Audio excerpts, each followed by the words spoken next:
नमस्कार दोस्तों स्वागत है एक बार फिर से नए वीडियो में आप सभी का। दोस्तों आज हम लोग इस सवाल को हल करेंगे। ये सवाल निर्देशांक ज्यामिति क्लास 10th का है। दोस्तों इस तरह का सवाल बोर्ड एग्जाम में अक्सर पूछा जाता है। बोर्ड एग्जाम में इस तरह का सवाल 4 नंबर के लिए आता है।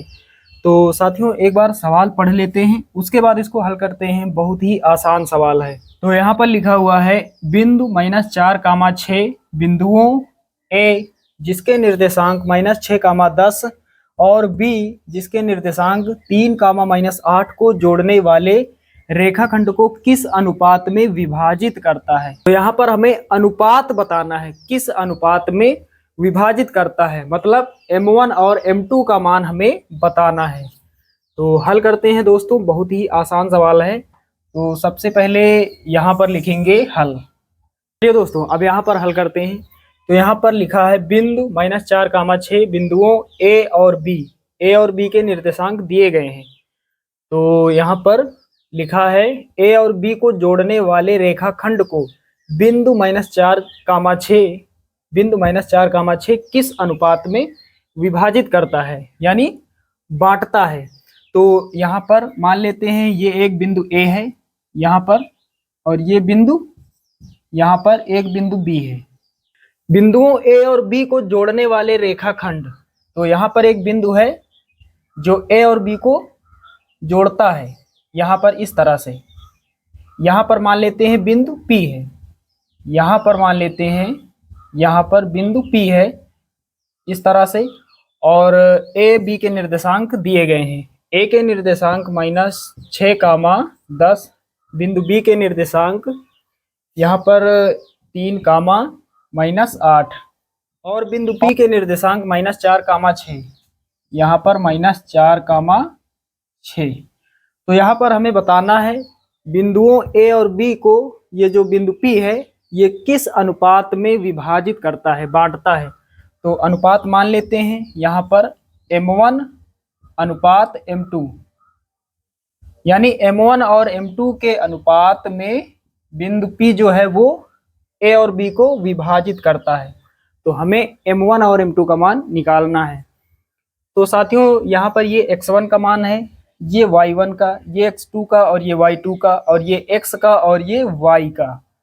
तो यहाँ पर सभी मान लिख लेते हैं एक स्थान पर।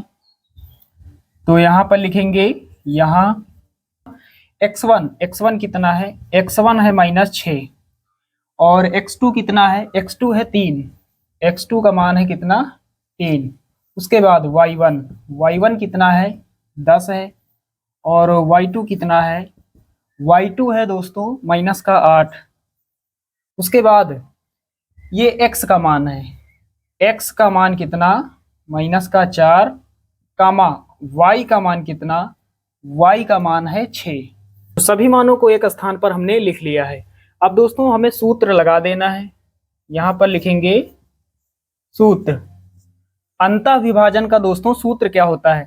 तो साथियों x के लिए होता है mx + mx और बटे में m + m, और y के लिए दोस्तों होता है my +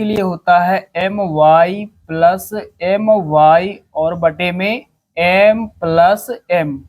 तो अंतः विभाजन का सूत्र ये होता है x के लिए और y के लिए। तो दोस्तों सूत्र अभी कंप्लीट नहीं हुआ, चलिए पूरा कर लेते हैं। हमें यहाँ लिखना है 12 और 21, नीचे लिखना है 12, यहाँ पर भी उसी प्रकार 12 और 21, नीचे 12। तो सूत्र हमारा कंप्लीट हो गया। x बराबर होता है m1x2 + m2x1 बटे m1 + m2, और y बराबर होता है m1y2 + m2y1 बटे m1 + m2। तो यहाँ पर किसी एक पार्ट को हमें हल करना है, अनुपात निकाल आएगा, यानी m1 m2 का मान निकाल आएगा। चाहे ये वाला पार्ट हम हल करें, चाहे ये वाला। चलिए इसको हल कर लेते हैं। तो साथियों यहाँ पर x का मान कितना है, x का मान है -4। तो यहाँ लिखेंगे -4 बराबर m1 का मान हमें निकालना है, गुणा लगाएंगे x2 का मान कितना है 3, प्लस m2 का मान हमें निकालना है, गुणा x1 कितना है -6। और बटे में कितना m1 प्लस m2, ये हमें निकालना है m1 प्लस m2।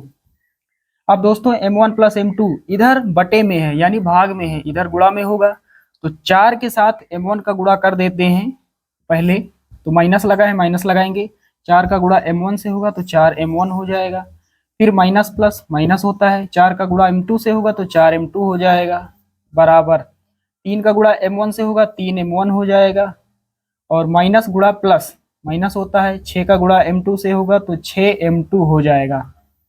अब हमें m1 और m2 वाले पदों को एक तरफ कर लेना है, तो 3m1 इधर है, इसको उठाकर इधर ले आते हैं, तो उधर ये प्लस का है, इधर आएगा माइनस का हो जाएगा, पहले माइनस का 4m1 और ये इधर आएगा माइनस का 3m1, बराबर लगाएंगे, माइनस का 4m2 इधर माइनस का है, इधर आएगा प्लस का हो जाएगा, तो पहले माइनस का 6m2 और इधर आएगा प्लस का 4m2, प्लस का 4m2। चलिए अब हल कर लेते हैं, तो एक समान चिन्ह वाली संख्याएं जुड़ जाती हैं और चिन्ह वही रहता है, तो माइनस दोनों के आगे है तो माइनस रहेगा, 4m1 में 3m1 जुड़ जाएगा, कितना हो जाएगा 7m1, बराबर प्लस का कितना है 4m2, माइनस का है 6m2, प्लस वाली संख्या छोटी है माइनस वाली बड़ी है तो माइनस का ही बचेगा, कितना बचेगा, बड़ी संख्या में छोटी को घटा लेंगे, 6m2 में 4m2 घटाएंगे कितना मिलेगा 2m2, तो यहाँ पर माइनस से माइनस कट जाएगा, कितना बचा 7m1 बराबर 2m2। हमें दोस्तों चाहिए m1 बटे m2, m1 बटे m2, बटे का मतलब अनुपात होता है, तो m1 इधर है, m2 उधर गुणा कर रहा है, इधर भाग करेगा, तो यहाँ पर आगे हल कर लेते हैं m1 और बटे में m2 उधर है, इधर भाग करेगा, नीचे हो जाएगा m2 बराबर, ये 2 यहाँ पर हमने लिख लिया, बटे का निशान लगाएंगे, 7 इधर गुणा कर रहा है, इधर भाग करेगा, 2 के नीचे हो जाएगा 7, तो ये बटे में आ गया m1 और m2, इसको हम अनुपात में लिख सकते हैं, इसको हम लिखेंगे m1 अनुपात m2 बराबर कितना 2:7, और यही हमारा फाइनल आंसर हो गया। यानी बिंदु जो P है वो A और B को कितने अनुपात में विभाजित करता है 2:7 में। तो साथियों ये सवाल आप सभी लोग अच्छे से समझ गए होंगे। चलिए दोस्तों मिलते हैं कल फिर अगले वीडियो में, तब तक के लिए जय हिंद।